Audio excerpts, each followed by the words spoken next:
खुलुमबाय रायजो जान्थामोन आं दासो उन्दुनानै सिखारदों ओमफ्राय उन्दुनानै सिखारनानै आं दिनै मोनसे भिडिअ बानायबाय नोंथांमोना थाबदेलावबो नायखादों बाथ्राया जाहैबाय मा बिराद दुखु मोनदों दिनै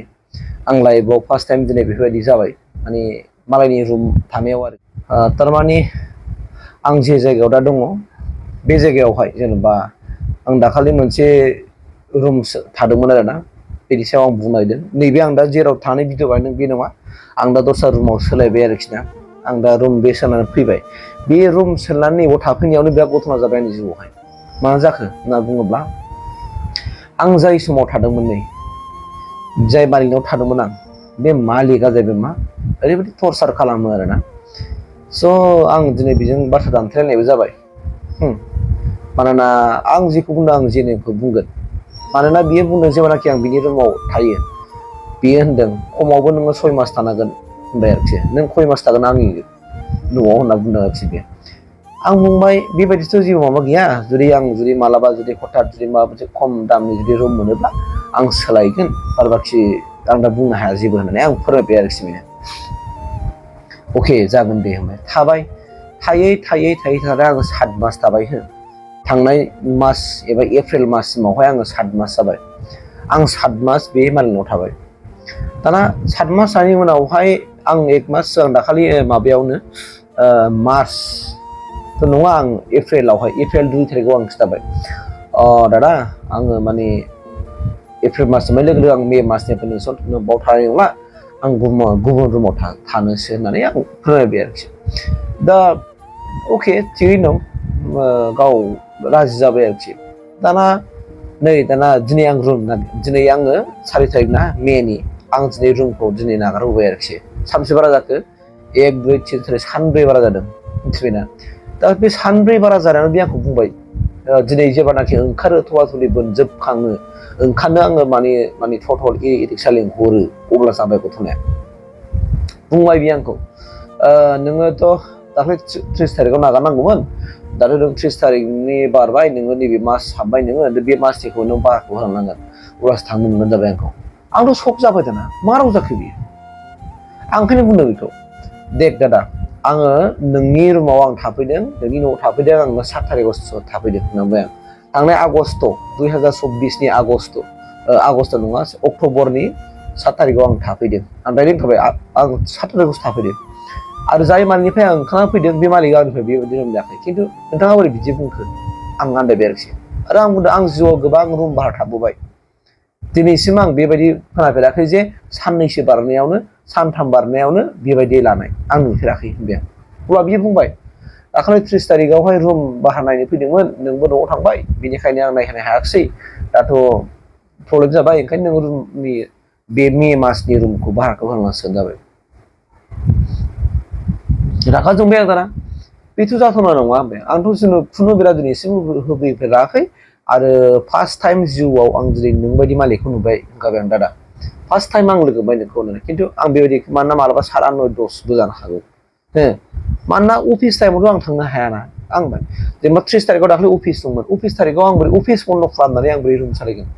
आंथ' सोलायनो हायाना आं दिनै रबार स' आं दिनै रबारखौ डेट खालामनानै आं रबाराव फैनो होननानै आं आगोलनिफ्रायनो आं सिद्धान्त लाबाय थाखाबाय होमबा बै समाव नों मानो बुङाखै आरो आं थाफैजेननाव मानो बुङाखै होननानै आं बे मालिकखौ बुंबाय आरोखि ओमफ्राय बिदि बुंबाय नङा दस्राया मा खालामो आं मिथिया खिन्थु आंनि थाखाय आंनाव जाय थायो बिसोरो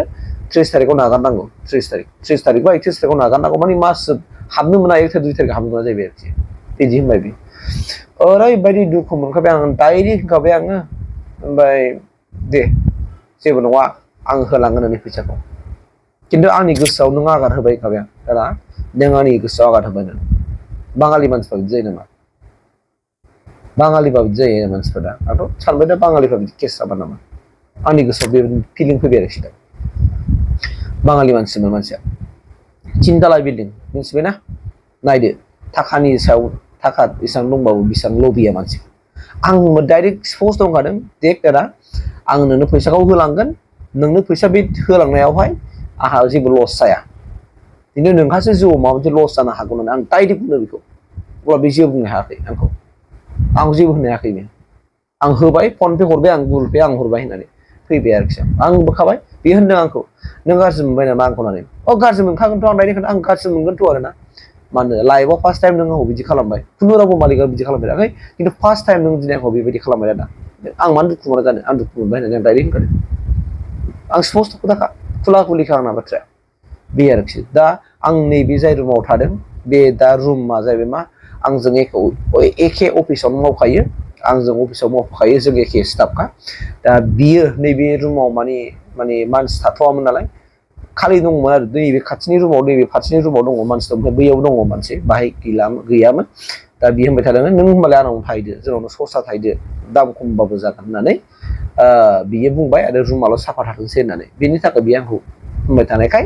आं दिनै बे रुमाव फार्स्ट थाफैबाय ओमफ्राय थाबायबो आरो गावसोरनो दिनै सानसुनि दहाय सानसुनि ओंखाम जानायखौ आंनो जाहोबाय आरोखि बिसोर मालिकआ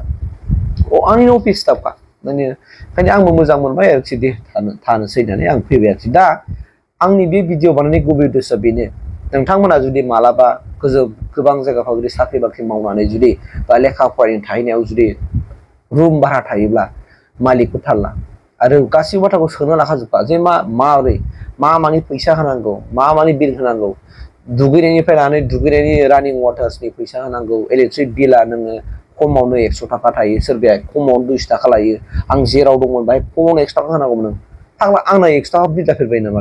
20-30 थाखा जागोन आंनि बिला जाथारोब्ला मास मोनसेयाव मानो आङो बन्द'बा न'आव खारखायो न'आव थांखायो थानायानो जाखाया आरो भाई आरो सानफाथोलो लाइट सावनाय जाया खालि मोनायावसो सावनाय जागोन मोनायावल' सावनाय जायो होमबा सिन्था खालामना नायदो नोंथांमोनानो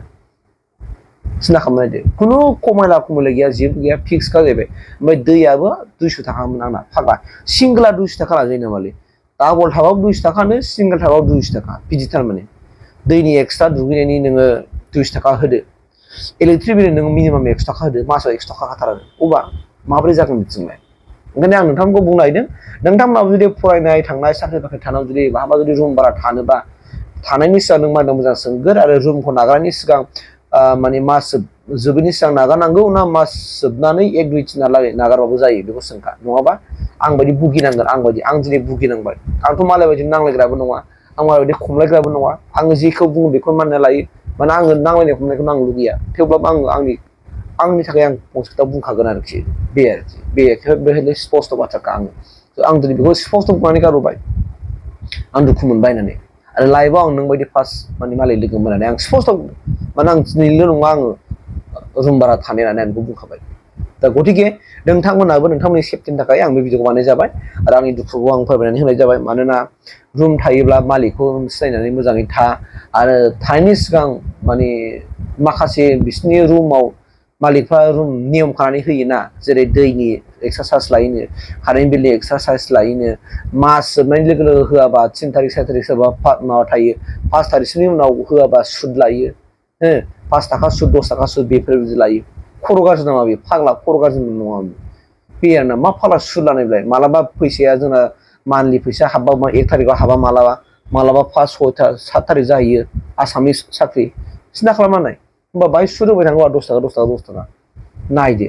बिराद फाग्ला मालिक थायो दे उफाय गैयाव थानांबाय दा आं दा बारबोफिनबाय दस्रायाव आं थाया होनना बेफोरबायदि मालिकनाव गोगोम रागा जाना फैखादों आं बुंनोसो हायाखिसै आं ओंखायनो दिनै आं बे भिडिअनि गेजेरजों नोंसोरखौ आं सांग्रांथि हरबाय जे नोंसोरबो बहाबा रुम भारा थायोब्ला सोंखा आरोना जे मानि फिस लागोन इलेक्ट्रिकनि एक्सट्रा लागोन ना दुगैग्रानि एक्सट्रा लागोन ना लेट फाइन लागोन माने टाइमलि होनो हायाबा बेखौबो सोंखा आरो रुमानो जुदि दस्रायाव सोलायोब्ला मास जोबनाय लोगो लोगो थांनो मोनगोन ना मास जोबैनि सिगांनो थांनांगौ बेखौबो सोंना लाखा आरोखि नङाबा आं बायदि भुगिनांगोन नोंसोरबो बेखिनिखौनो नोंथांमोननो होदों थेंक इउ